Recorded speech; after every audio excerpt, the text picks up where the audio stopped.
Je lis du livre de Esther, chapitre 7, au verset 3, ce qui suit.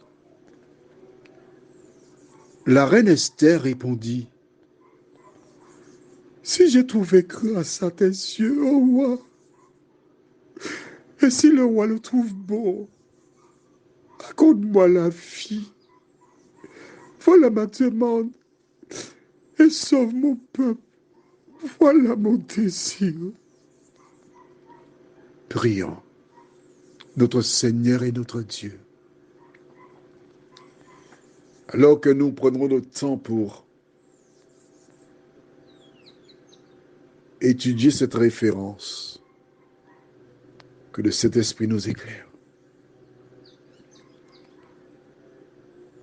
et qu'il nous aide à tirer les leçons, nous t'en prions au nom de Jésus et pour ta gloire éternelle. Amen.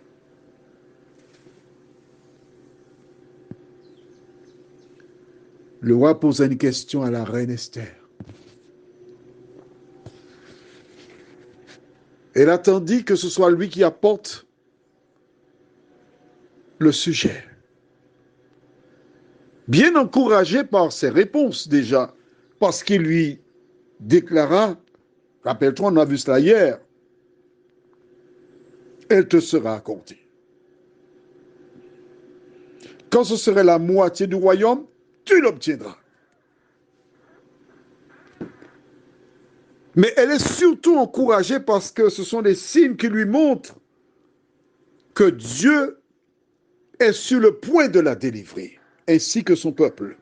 Aujourd'hui, les différents événements qui prennent place dans le monde nous montrent que nous qui avons été persécutés, dénigrés parce que nous avons accepté Jésus, nous avons des signes qui nous montrent que Jésus revient nous chercher très bientôt. Donc cela devrait nous encourager. Mais on va transposer donc l'histoire. Et lorsqu'elle parle émue, je veux la voir dans mon imagination se jeter aux pieds du roi pour lui demander grâce parce qu'elle lui dit, si j'ai trouvé grâce à tes yeux, moi, ton épouse, la reine, accorde-moi la vie. Je suis condamné à mort. Et c'est toi qui peux me sauver de la condamnation. C'est toi qui peux me délivrer. Elle commence par demander la vie pour elle. Et ensuite, elle dit, et sauve mon peuple. Voilà mon désir. À ce moment, je présume qu'Aman a eu un flash et il a compris ce qui se passe là. À ce moment, il a réalisé que Mardoché, le cousin d'Esther, à ce moment, ses yeux se sont ouverts et il voit la portée de l'acte posé. Tu vois, lorsque l'ennemi t'aveugle, tu travailles à la banque et tu vois une personne qui ne sait pas bien s'exprimer, tu sens que là, ça c'est un pigeon. Tu commences par une petite somme sur son compte, petite somme. Elle n'a rien vu. Mais tes besoins deviennent de plus en plus importants. Alors, tu prends un petit peu plus, puisque tu n'es pas démasqué. Tu as fait ça? Tu as perdu ton emploi, c'est ça? D'accord. Tu regrettes là maintenant.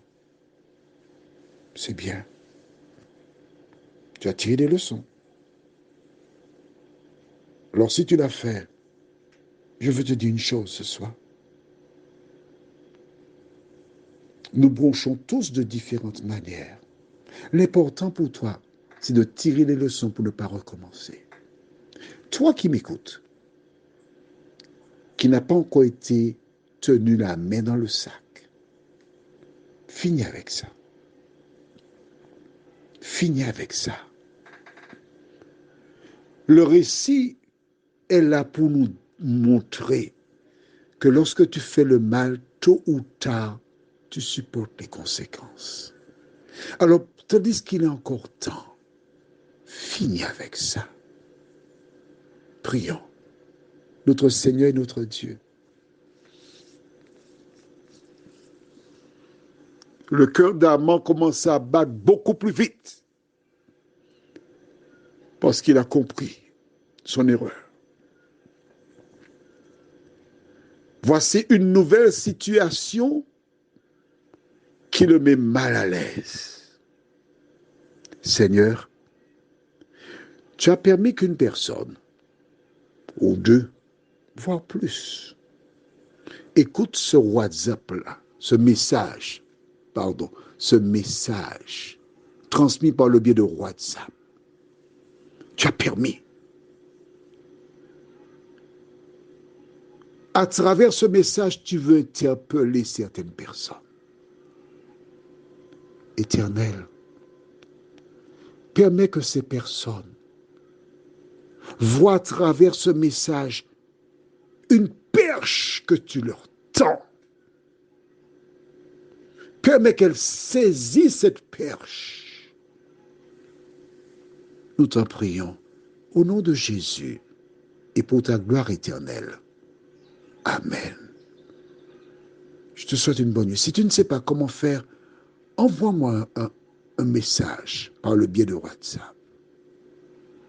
Plus 596 696 88 93 93.